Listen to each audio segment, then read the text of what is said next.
first. Court-appointed special advocates for children of Tulare County, known as CASA of Tulare County, is a group of volunteers tasked with being a foster care's child's voice in court. It's an important task with even more important benefits for Valley children. Here now from CASA of Tulare County is Araceli Espinoza. She's the outreach coordinator, and Rosa Rodriguez, program manager with CASA of Tulare County. So you guys, thank you so much for being here. I always like when you guys come here because it's an important thing that you do. So first, let's remind everybody who CASA is, what you guys do. So like you mentioned, we work with kids who are in foster care. We train volunteers to be the voice of children who find themselves in these unfortunate situations. Our volunteers meet with them on a regular basis to get to know the child's need and make sure that those needs are in fact being met.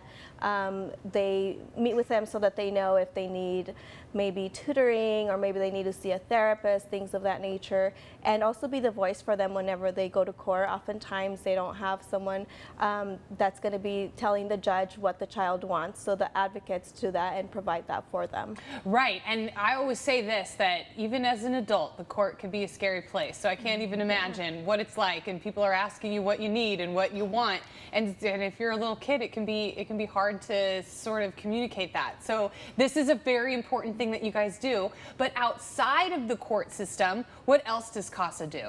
So our volunteers, like I said, they meet with them on a regular basis, taking them out to maybe get some ice cream, things like that, so that they are able to build a friendship as well and, you know, give them a familiar face.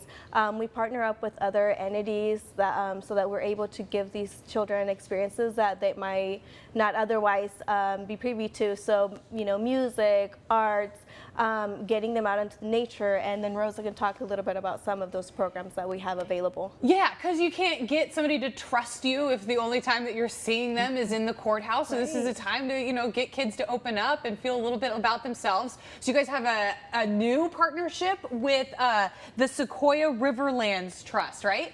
Yes, we do. We've actually been partnering with the Sequoia Riverlands Trust for about 2 years, going on 2 years, so since 2021.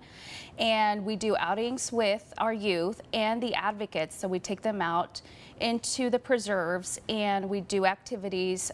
We teach them about conservation and preservation.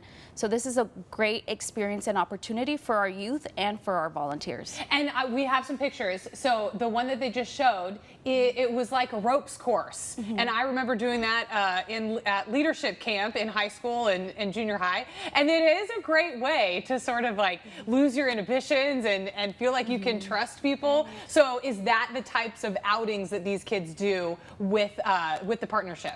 Yes, so we've taken them out to the Kauai Oaks Preserve, to the Dry Creek Land, and to the YMCA camp at Sequoia Lake. Oh my God, I used to be a camp counselor at the YMCA camp.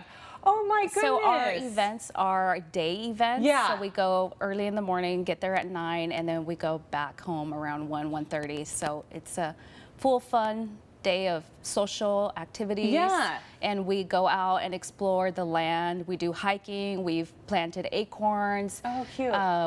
We sing. We do a variety of activities. I thought that those pictures looked familiar. So a million years ago, I used to be a camp counselor at the YMCA camp.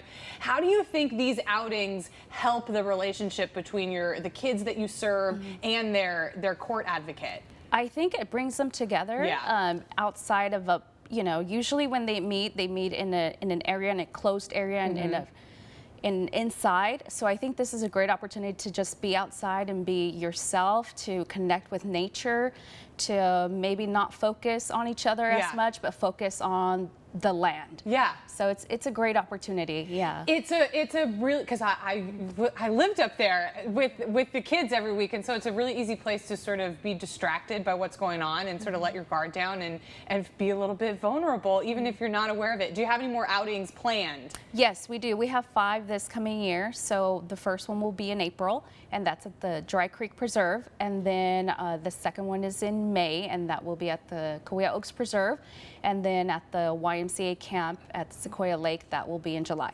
Okay, and you can't do this work without volunteers. So do you have, I think you have an opportunity for training volunteers if anybody's interested, right? Yes, we do, and we actually have an accelerated training. This is new for us, so this is intended to maybe for those people who work during the week and Right. can't commit to 5 weeks of training. So it's going to take place on the weekend, coming in March, the first weekend of March, and it's accelerated training, like I mentioned. So you're there 4 days and you're done. So it's a great way to get those people who can't commit to a long, those 5 weeks of training and maybe work during the week, and it just makes for a long day for them. So this is perfect, and we're already seeing a lot of professionals who are interested in this training. So we are excited for that. Good, good. And I'm glad that we got to talk about your other partnerships and what you do outside of the court system, because I think that will entice more volunteers, especially if you get to go up to the YMCA camp.